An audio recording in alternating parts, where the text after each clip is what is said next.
A very good morning to everyone. I'm Janani Anaparampon Saranakumar from Bachelor of Medical Imaging. Would like to present about patient safety and transfer positioning.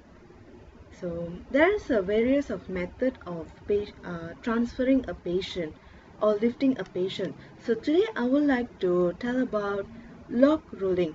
The one of the method that used to transfer a patient is lock rolling. Lock rolling method needs 4 or 5 persons to conduct the lock rolling.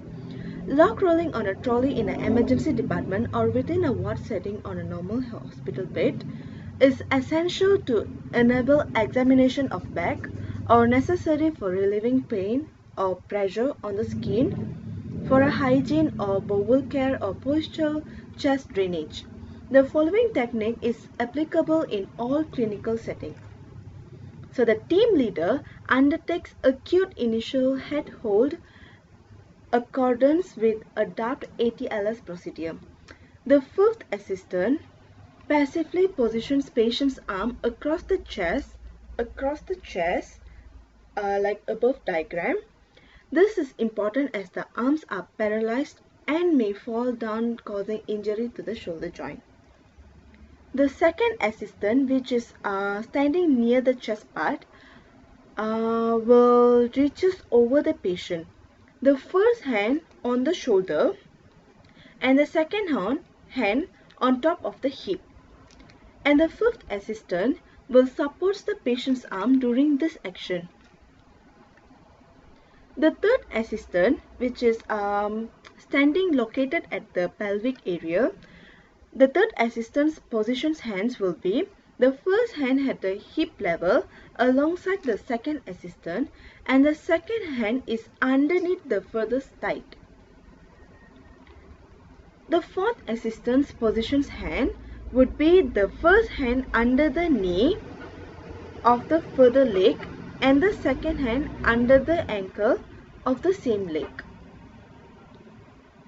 Okay, the sixth step will be close-up position. If you look at this image, this is the close-up image. Ensure all the parties are in contact with the patient's natural skeleton landmarks and not just adipose tissue. Okay, step 7. The team assemble and team leader explains procedure and confirm all the team members understand individual role of procedure. Team leader applies ADAPT ATLS head hold if appropriate and rest of turning. Team take positions for lock rolling patient. Before lock rolling commences, the fifth assistant places the spinal board in the positions. And if you take note, the board is held in an angle positions for the insertion and it's not just flat. Step 8. Following the lock roll, the patient's upper leg must be kept in alignment with the lower leg throughout the turn to prevent any flexions movement being relied to the thoracolumbar spine. To maintain the lateral alignment, the outer malleolus should be maintained at the high level at the upper trochanter. If it is possible, the assistant can put the pillow in between two legs. It will maintain the support. Step 9. The team leader gives command to roll the team, turn patients in unison onto chosen side. It is most common to turn patient onto a left side, facilitate medical examination as shown in the picture.